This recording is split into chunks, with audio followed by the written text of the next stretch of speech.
Attention all residents. Last night, 5 dogs vanished into the woods, but this morning, 7 returned. One of them could be yours, because the pattern has shifted. Dogs aren't leading people into the woods anymore. They're bringing something back. If your dog came home after a woodline encounter, it's no longer safe to touch, feed, or even look at. Stay with us until the end to understand what's unfolding and what they're waiting for. If you can hear this broadcast, we urge you to stay calm and listen closely. The information you're about to hear may contradict previous safety alerts released in the last few weeks. That's because the pattern has changed. Up until now, cases involved household dogs luring their owners into wooded areas and returning alone. Those who vanished were believed to be lost, and the dogs, despite their strange behavior, were treated as unusual but not dangerous. That assumption is no longer enough. New reports show the animals that came back have started changing even more. In the past 72 hours, over 20 homes across 3 districts have reported the same behavior from dogs tied to a woodline incident. These animals, once thought to be dormant or harmless, have started acting again, this time without being provoked. They don't whine by the door. They don't drift toward the woods. Instead, they return to the room where their owner sleeps, sit next to the bed, and stare at the wall for hours. At dawn, they start digging, always the same place, always the same moment, 3:12 a.m. Owners describe a steady, rhythmic scratching through soil, tile, carpet, whatever lies between the dog and the ground below. No barking, no play, only digging. One owner said they found their dog frozen in the exact same spot every morning, as if caught mid-motion. When they tried to move it, the dog resisted, not violently, but with a stiffness that made it clear it wasn't choosing to stop.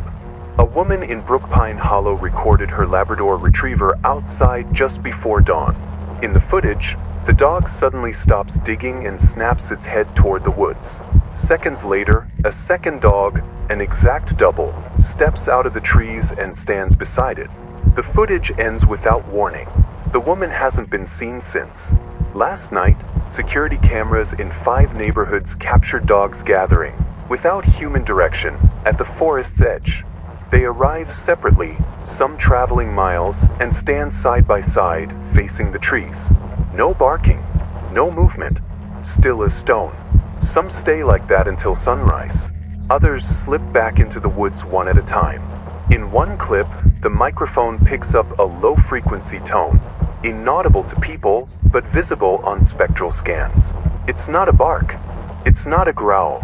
It's a long, pulsing hum. Experts are calling it a vocalization, but what it belongs to remains unknown. Here's what we do know. After each gathering, the dogs return, and they don't come back empty. Multiple families have found their dogs carrying unfamiliar objects in their mouths. Not sticks, not bones, but torn fabric, scraps of clothing, and in one case, a child's shoe soaked through with a substance too unstable to test. In another, a leash was discovered coiled around the dog's neck. The leash was stretched tight, as if attached to something, but nothing was there. We have no explanation for where these things are coming from or how the dogs are finding them. But every single time, the families reported old dreams, memories, or conversations about the missing person connected to those items. If this was grief, trauma, or coincidence, we'd be able to say so. But we can't, because last night, in 3 different homes, dogs brought back items belonging to people who were never officially listed as missing. One was a toothbrush. Another, a burned page from a journal that mentioned a name never released to the public. Information no dog should have known. But they did. This brings us to a far more unsettling turn. Several households that resisted their dog's first attempt to lead them into the forest are now reporting fresh incidents. The dogs have begun standing beside their owner's bed at night. Silent, motionless, just standing there, for hours. Many owners claim they fell asleep in bed and woke up at the tree line. No signs of a struggle, no forced entry, no memory of how they got there. Just the dog waiting. And in each case, the person walked back home with no memory at all. A veterinary nurse tried to sedate her dog during one of these events and said the needle bent as it went in. The animal didn't react. Hours later, she was found sitting on her porch, eyes red, jaw clenched, repeating over and over. It walked through the door. Investigators found no signs of forced entry. No paw prints. No dog. Even more disturbing, the dog was locked in the backyard kennel the whole time. Other survivors have reported hearing sounds, panting in the walls, claws scraping under the floors, while the dog was in another room. One family poured a line of salt around their bed and woke to find it unbroken, but 2 sets of paw prints inside.